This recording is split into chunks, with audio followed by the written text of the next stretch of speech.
Well, the Super Bowl host this year, Minneapolis, is banking big on tourism as well. About 1 million people are expected to flock to this city, and this means packed hotels, restaurants, and stores. Well, Dan Williams is live in Minneapolis. Dan, even though the viewership is down, I understand the NFL could see record revenues of nearly $1.5 billion from the game this year.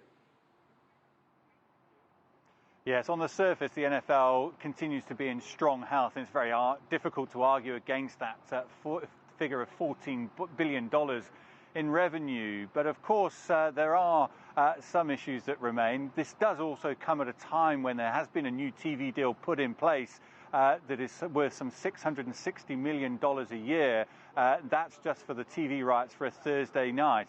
And that's a 47% increase on the previous deal that was in place before. But issues do remain, not least that drop in TV viewerships that happened during the regular season. That will be a concern, as will also the player safety concern as well.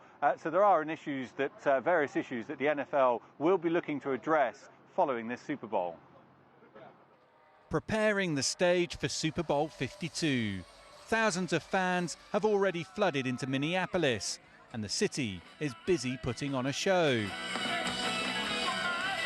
Despite the glitz below the surface, the NFL faces a number of issues, not least a nearly 10% decline in TV viewers during the regular season. If that slide continues into the Super Bowl, it could mark a turning point in US attitudes to pro football.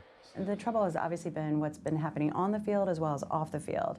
There's also, some speculation that maybe it's too much football. Viewership has been down, ad sales have been down, yet the demand for ad space within the NFL games are still pretty high. So while they're down and it hurts, there's still a lot of demand out there. The Super Bowl has long been more than just a game, attracting an audience that reaches far beyond football. The halftime show, which this year features performer Justin Timberlake, has morphed into its own event. The price of a Super Bowl commercial is now above $5 million for 30 seconds. Even the TV ads have become a pop culture occasion. But NFL Commissioner Roger Goodell is among those who believe more needs to be done to connect with a younger audience. What do we do to make the game more attractive to the younger generation? A part of that is making the game available on the platforms in which you spend most of your time. It also would be working on new opportunities to engage with esports, and we see that as a great opportunity to engage our fans on different platforms in different ways, and frankly, maybe even all year round. The season has also played a role in the social movement against alleged police brutality, leading to many players taking a knee during the national anthem in protest. Some, including US President Donald Trump, criticized the action. A key concern for the sport is the downturn in youth football participation levels over the last decade.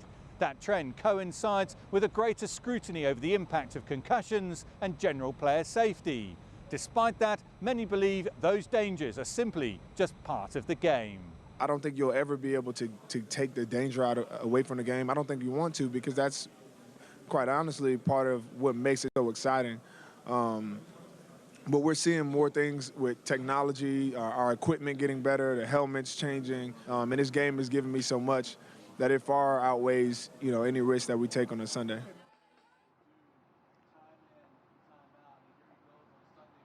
Well, there's no doubt that the NFL continues to be this money printing machine. But going forward, of course, there are further concerns as to the further potential fracturing of the TV market, and whether that will also have a potential impact further down the line. But as far as NFL executives are concerned, their focus will be this weekend on this match, and the hope that this will also be, like we had last time round, a fantastic spectacle of a Super Bowl that will go some way to further potentially globalizing the game, attracting new viewers, and to really sign off this season with a bang.